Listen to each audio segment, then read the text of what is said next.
I'm his son's godfather.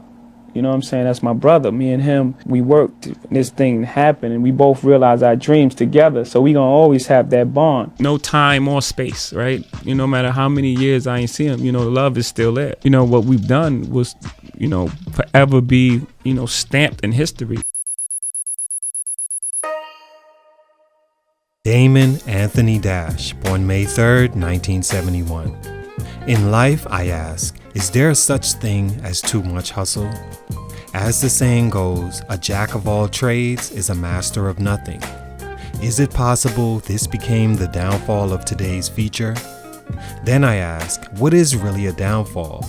Because on the surface, and when you see things like his former business partner he's known way before the fame, who together started a billion-dollar empire, separate from him, seemingly because of Dame not clearly understanding his role, you can easily think said person has fallen off, or in some way down bad and unable to move forward. Although this is the stunted growth story of Dame Dash, it wasn't in no way the end of his hustling spirit. A spirit that had him poised to be on the level of a Sean Combs today had the following 3 reasons not happen. He had the hustle, the right mindset initially that could talk anyone into at least giving him a look, branding ideas that seems to flow as water from his jack-of-all-trades mind, and most importantly, he had what would become the best rapper, some say ever. Thing is, no one saw what Dame saw in Jayz, and no label would sign him, so they both decided to go at it alone and start a label themselves. It worked, and the two became one of the greatest hip-hop pairings ever. The label was Roc-A-Fella Records, which, when you think about it, is responsible for the birth of many artists in some way, especially from the East Coast at the time. Roc-A-Fella quickly took off behind his artist Jay-Z's unique rapping ability and street cred, while Dame's gift of gab, hustle, and never say it can't be done attitude helped secure deals and payouts the two wouldn't have believed was possible before their first tour. A tour that was self-paid for by Dame and Jay-Z that made almost $20 million at its conclusion. They were profitable partners that hastily rose to the top of the music industry and opened the doors for many to follow, in particular Dame's groundwork with his artists. Here's what made Dame today not be looked at as the respected street hustler turned billionaire mogul he was projected to be. Let's talk about it. It's your boy JC Stunted Growth. Let's get it.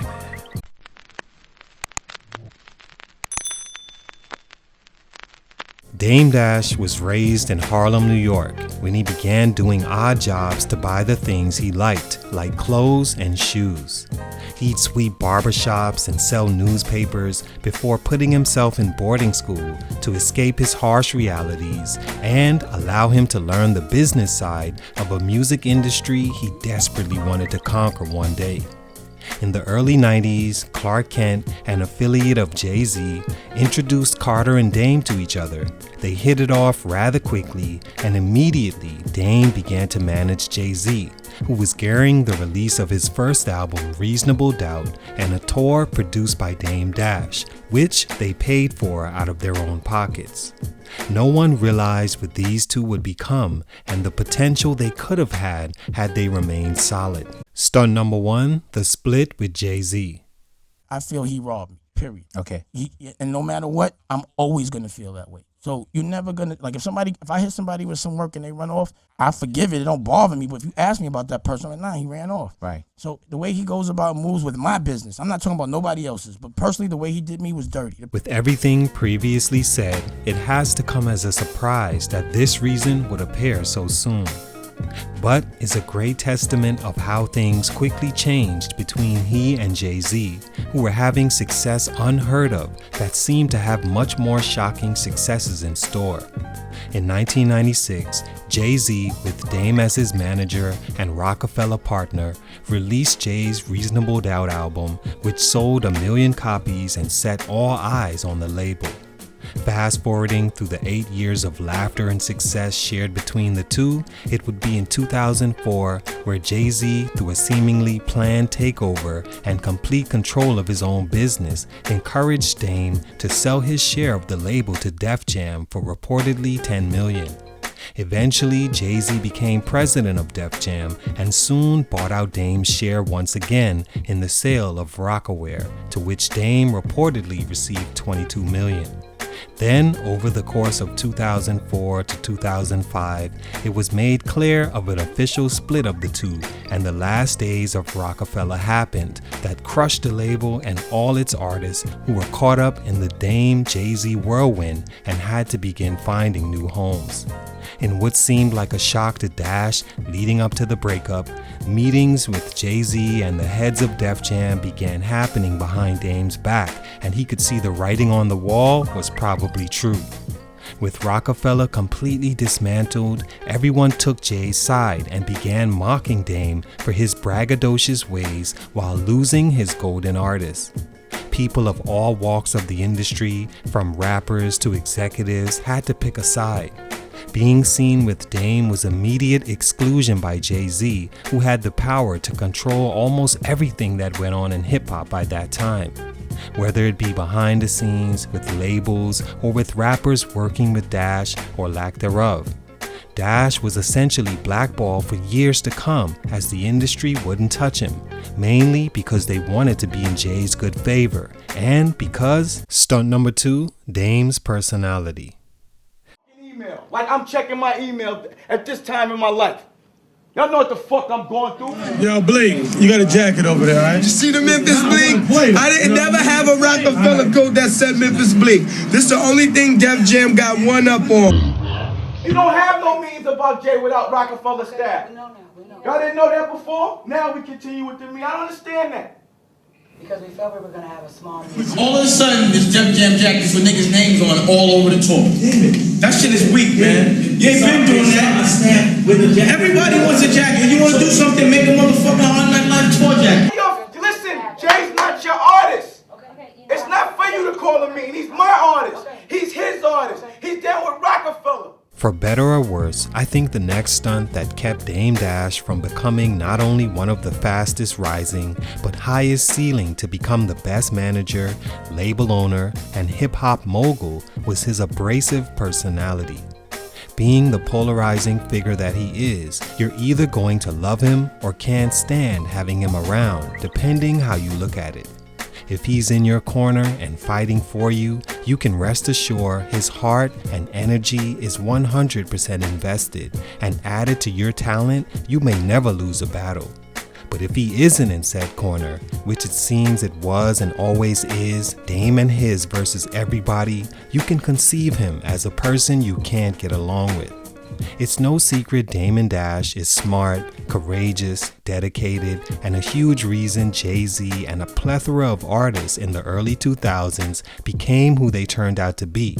But there were other ingredients to success he didn't have in his personality bag.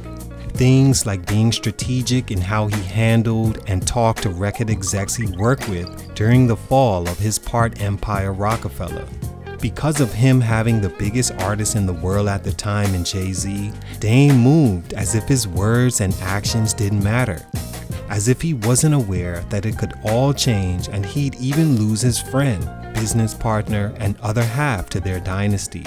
Some call him extremely arrogant, petty, aggressive, demeaning, and even inappropriate. But to me, Dame was just passionate about his artists and friends and didn't have the correct training to see past the reign he and his team possess. Was he a hard worker? Sure. Loyal? No question. Was he a great businessman? Absolutely. You would be misguided to think he wasn't and still isn't with all the companies and careers he's built over his almost 30 years in the industry. He wore his heart on his sleeve and spoke freely about his wants, needs, and concerns. In a perfect world, it's exactly what you would want from a manager, colleague, partner, or friend. But the world we live in is not perfect by any means. It's important how you treat those people you interact with on your rise, because as they say, you will see those same ones on your fall. Fortunately for Dash, when Jay-Z left, that was considered his fall, and those same people he may have shunned in the name of loyalty while free-falling musically turned their eyes and allowed him to be clowned, underestimated and unable, essentially blackballed, not wanting to work with him. Stunt number 3, reputation, and the Jay-Z line that goes, "Too much flossing, too much saying raw scene." Here's another saying for you. Be careful, because your reputation precedes you. In the early 2000s, before the breakup, Dame Dash was the man behind the success and sometimes front and center. He managed Jay-Z, added the legendary State Property to the roster, put on artists like Kanye West, Freeway, Beanie Siegel, and the list goes on. He even gave Cameron a new jolt of energy by adding him to Roc-A-Fella Records and personally intending to make him vice president, which elevated Cam's status almost right alongside Jay-Z and shed the candle on Dipset as a whole. But like mentioned, his reputation for being tough to do business with and more stress than worth left him out in the cold when he lost his label and major artists. He tried to make another hove by signing a few more artists after the breakup, namely Currency, a rising rapper in talks of signing to Dame Dash's label at the time. But before he could put ink to paper, Dame allegedly released and continued to release Currency's albums for profit without consent. He was sued by Currency and forced to cough up $3 million in lost wages to the rapper. Ever since, he hasn't been linked to another major or rising artist, which I think had to do with the reputation he built in that field. Had Dame Dash do as Jay-Z said and stick to managing, being a good business exec, using his strengths as a great planner, negotiator, and work ethic, he no question in my mind could have been a lot more successful than Sean Combs today. Diddy had B.I.G. Dame had Jay. Diddy today is said to be close to a billionaire and respected as a gatekeeper in hip-hop, and Dame is now moving at a slower pace and not known for any one particular venture. All in all, Dame Dash was still to me one of the more admirable figures of my generation. His talents have already been expressed in this story, and the amount of businesses he nourishes to success even today is amazing to see. He promotes being your own boss, and it's taken the wrong way sometimes, but to me, it couldn't have hit closer to home and motivated me. I have tons of respect for Dame, and the views expressed are my perception of how he's seen in the music industry, not how I feel about him personally. He's done and is doing great things all across the board and should be celebrated, or at least get more credit for his contributions. But for these reasons, his growth was stunted. It's your boy JC, Stunted Growth, and I'm out.